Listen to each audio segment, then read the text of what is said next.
유명한 소설가가 저지른 잘못에 대해 타임스지에는 빗발치듯 많은 투서가 들어와 있다. 투고자들은 편집자에게 다음과 같은 사정을 지적하여 투서하고 있다. 가령 실러 K. 스미스 양은 그의 소설 등장인물 중 한 사람에게 그 자식을 19세기 초에 켄트에서 슈루즈버리의 학교에 다니게 하는 실수를 했다. 또 윌터 베전트는 그의 이야기의 한 주인공이 곡괭이로 유전을 거뜬히 파낸다는 실수를 했다. 또 윌리엄 러크스는 열대지방에 있는 2000피트 높이의 산을 눈 덮인 꼭대기라고 하여 지리적인 거짓말을 저질렀다. 또 다른 어떤 소설가는 교회의 지방 부감독 딸이 지방 감독구에서 조용히 세상과는 동떨어진 채 자라났다고 잘못 썼다. 그리고 또 어떤 탐정소설가는 검찰국의 경찰부장과 경감의 지휘관계를 잘못 쓰고 있다 등등. 그러한 투고는 매우 재밌다. 그러나 그것을 읽어감에 따라 인텔리층의 소설가에 대해 일으키는 말썽의 빈약함에 차차도 놀라게 됐다.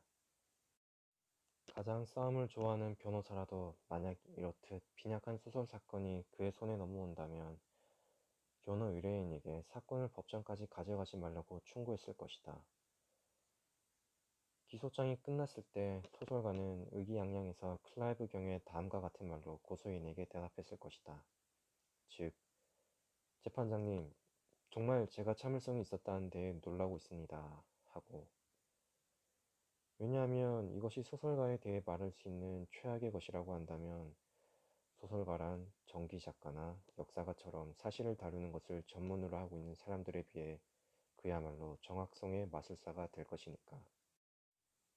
나 자신은 신경질적인 만큼 정확함을 사랑하고 있으므로 어떤 글 하나를 써도 가령 해가 동쪽에서 뜬다든가 북극성은 유성이 아니다라는 사실에 잘못이 없나 하고 확인하기 위해 백과사전을 살핀다. 새벽에 꿈에서 깨어나 이미 인쇄에 붙여진 글에 대해 아무도 읽은 일이 없는 어떤 불운한 시인을 잘못된 세계 사람으로 만들진 않았나 하고 공포의 식은땀을 흘리는 일이 종종 있다. 가장 나쁜 것은 뭔가 교회 의식에 대했을 때 하는 수 없이 본당, 수랑, 성단, 합창대, 상제복, 법의, 장백의, 교회의 높은 창문 같은 말을 쓰면 교회 높은 창문을 사교의 어깨 높이로 쓰거나 장백의를 일종의 모자라고 했는지도 모른다 생각하며 잠 못 이루는 밤을 보낸다. 이런 두려움은 우스꽝스러운 것이라고 생각한다. 고집쟁이가 아닌 이상 누구건 교회의 높은 창문이 도대체 무엇인지를 조금도 상관하지 않고 모두 그 말이 인쇄된 것을 보기 좋아한다. 그리고 상제복은 작가나 독자가 그건 커다란 금컵이다.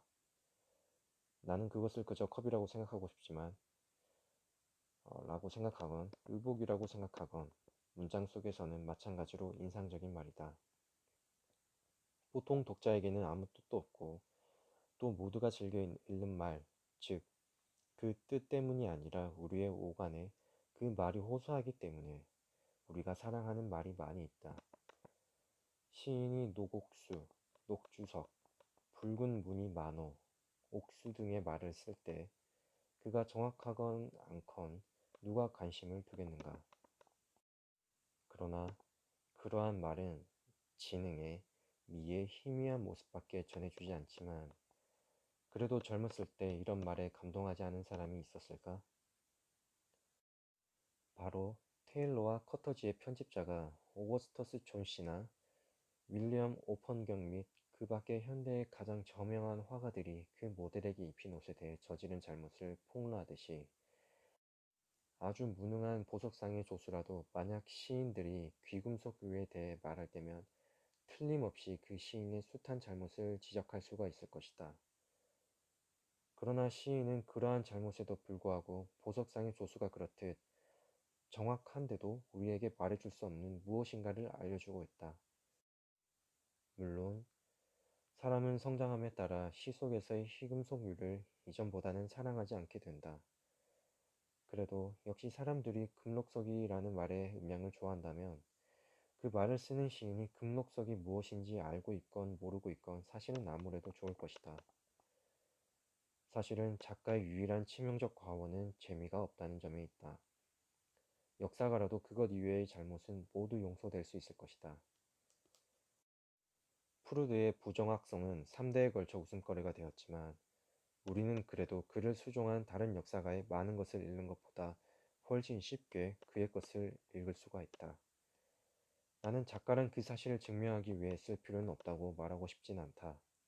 만약 그렇듯 사실을 무시한다면 그것은 분명 형편없는 주의일 것이고 또 그대로 실행된다면 그것은 역사를 아무 소용도 없는 것으로 만들어버리고 말 것이다. 동시에 우리는 본능적으로 모든 작가에게 잘못을 저지를 여지를 허용하고 있다. 그리고 우리는 그가 그 성격에 있어서 완벽함을 기대하지 않음과 마찬가지로 그 소설에서도 완벽하리라는 것을 기대하지 않는다. 편집자가 교정해야 할 잘못을 하지 않은 작가란 지금까지 거의 없었다. 셰익스피어는 역사나 지리에서 실수를 했고 스콧은 태양을 잘못된 방향에서 뜨게 했으며 램이나 해즐릿은 자기가 사랑하는 시인들을 잘못 인용했다. 대학의 보트 경기에 됐었을 때 어느 한 척의 보트의 스트로크를 모두가 열심히 저었다. 그러나 어느 누구도 그만큼 열심히 저을 자는 없었다고 쓴 유명한 소설가가 있지 않았던가? 불과 몇 해 전에 어느 유능한 여류 작가가 아식 축구를 묘사하면서 그 속에 등장하는 인물 하나가 볼을 쥐고 트라이했다고 썼다. 그러나 나는 그녀가 그 때문에 한 사람의 독자도 잃지는 않았으리라 생각한다. 어느 누구도 축구 지식을 얻기 위해 그녀의 책을 읽지는 않는다. 그리고 그녀보다도 축구를 잘 알고 있는 사람들은 자기네가 적어도 어떤 점에서는 그녀보다 우수하다는 것을 알고 그래서 더욱 재미있게 그 소설을 읽는다. 아마도 그것이 어떤 종류의 문학에서나 잘못의 주된 가치이리라. 이 사실이 독자에게 일시적으로 그 작가보다도 1인치 크가 크다는 느낌을 갖게 해준다. 존슨 박사는 누구나 다 하는 말이지만 실수가 조금도 용납되지 않는 책, 즉 사전에서 실수하여 후세의 사랑을 받고 있었다. 그의 정확한 정의는 오늘날 어느 소수의 학자에게밖에는 흥미가 없다. 그러나 그의 잘못은 여전히 많은 독자에게 즐거움의 원천인 것이다. 수백의 잘못이 없는 페이지보다 훌륭한 작가에게서 발견되는 하나의 잘못 쪽에 더욱 큰 기쁨이 있다.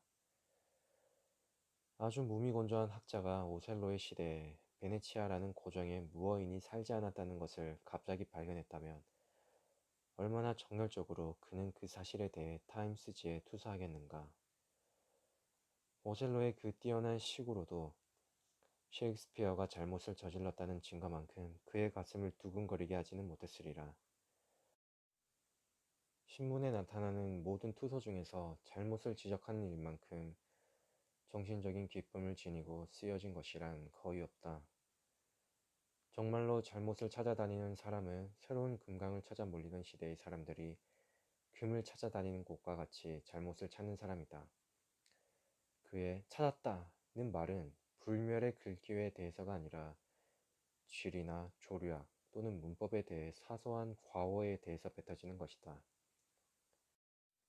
시인이란 새에 대해 아름답게 쓰는 것과 마찬가지의 기쁨을 부정확하게 쓰는 것으로 주워온 셈이다. 어느 조류학자가 시인이 암새를 울게 하는 구절을 기뻐하지 않았겠는가? 아니면 적어도 어느 조류학자가 어제까지는 그 글귀를 즐거워하지 않았겠는가? 불행히도 오늘날에 와서는 여러 작가가 어떤 종족에서는 순놈뿐이 아니라 암놈도 실제로 운다는 사실을 나타내는 증거를 보이기 시작했다.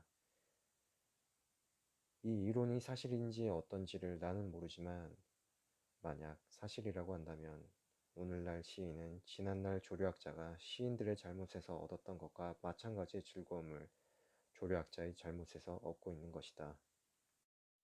모든 희극은 아마도 우리가 남의 잘못을 즐기는 데서 생기리라. 만약 우리가 잘못을 저지르지 않으면 이 세상에 웃을 일이란 아무것도 없을 것이다. 그러므로 만약 우리가 웃음을 행복한 것이라 생각한다면 우리는 잘못을 예찬해야 한다. 이 세계의 역사에서 잘못을 저지르는 사람이 결코 충분한 평가를 받고 있다고 할 수가 없다. 그가 우리에게 베풀어주는 기쁨에도 불구하고 우리는 그에게 가장 천한 망언의 불순함으로 보답하고 있다. 이 망언에 대해서는 펀치지를 뒤적여 그 예찬할 만한 매주의 저널리스트나 인쇄자들의 수집된 숱한 잘못을 주의 깊게 살펴보면 분명해질 것이다. 최근까지 인용된 오식이나 오설이 나온 신문 이름을 밝히는 것이 펀치지의 관례였다. 그리고 여러분은 여러 국민 중에서 가장 심한 세금이 부과된 국민의 기쁨을 더하는 사람으로 선발되었다면 어떤 저널리스트나 인쇄업자도 매우 큰 자랑을 느꼈으리라 상상할 것이다. 그러나 그렇지가 못했다. 항의가 그들의 뜻밖의 잘못을 온 세계에 보물처럼 떠벌려 놓은 때문에 해고될까 두려워하여 징계 처분을 받은 저널리스트나 인쇄자들로부터 펀치지 사무실로 쏟아져 들었다. 그래서 오늘날 펀치지에는 오식의 출처가 실리지 않는다. 그리고 우리에게는 그것이 어느 조간신문, 어느 일요신문 또는 아일랜드지에 의한다는 식으로 애매하게 알려진다. 정당하게 잘못을 평가하는 세계에서는 신문은 그런 일이 있으면 인간의 행복을 더한다는 명예를 신문에서 빼앗아 가려는 시도라고 이에 대해 항의할 것이다. 만약 타임스지에 훌륭한 오식이 들어있다고 한다면 도대체 어째서 국민은 그것을 예찬하도록 허용되지 않는가? 만약 기자가 버크햄스테드 이글지에 소년이 불타는 갑판에 서 있었다는 글을 워즈워스의 불멸의 서정시라고 인용했다면 어째서 그 명성은 허트포드셔 페이퍼 엣지의 지루한 인용으로 흐려지게 되는 것일까? 나는 정말로 오식을 높이 평가하고 있으므로 만약 내가 신문의 편집자라면 매 페이지는 아닐지라도 각 코마다에 멋진 오식이 있음에 반드시 주의할 것이다. 나는 또한 시인들의 잘못된 인용을 그대로 하고 거리 이름을 맞지 않는 틀린 지방에 붙이며 다리우스 왕을 크세르크세스 왕과 혼동하고 매일매일의 시대착오를 게재하여 독자를 즐겁게 해줄 것이다. 나는 그 신문이 독자에게 매일 두근거리는 우월감과 스스로의 지식을 기뻐하는 매일의 은근한 미소, 그리고 매일 편집자에게 투서를 쓰는 핑계를 주기 때문에 많이 팔리리라는 것을 확신한다. 그리고 나는 최근 뱀의 도가는 그 꼬리에 있다고 한다는 글을 쓰기 시작하여 펀치지에 인용된 기자에게 나의 신문사의 부원 자리를 줄 것이다. 오늘날 신문은 박물학에 관해 정확한 기사를 많이 싣고 있다. 그러나 내가 보통 독자로서 박물학에 대해 읽은 다른 어떤 글도 오랫동안 이 조용한 오설 같은 기쁨을 내게 베풀어 준 것은 없었다. 이처럼 정확하지 않게 쓰여진 뱀은 용과도 같은 놀라운 희극을 나타내는 전혀 믿기지 않는 동물이 된다. 그리고 우리가 둘러보는 도처에서 비슷한 잘못의 중요성에 대한 증거를 발견하게 된다. 그러므로 잘못을 저지른다는 것은 인간적일 뿐만 아니라 현명한 일로 여겨진다. 소설가는 실수를 해서 비난을 받고 당황할 필요는 없다. 나 자신은 그들이 비난받을 만한 실수를 반도 하지 않고 있다고 확신한다. 우리는 셰익스피어와 마찬가지로 커다란 실수를 할 수 있는 소설가를 가질 때 비로소 셰익스피어 같은 위대한 소설가를 가졌다고 할 수 있을 것이다. 길버트 K. 체스터턴, 영국의 작가입니다.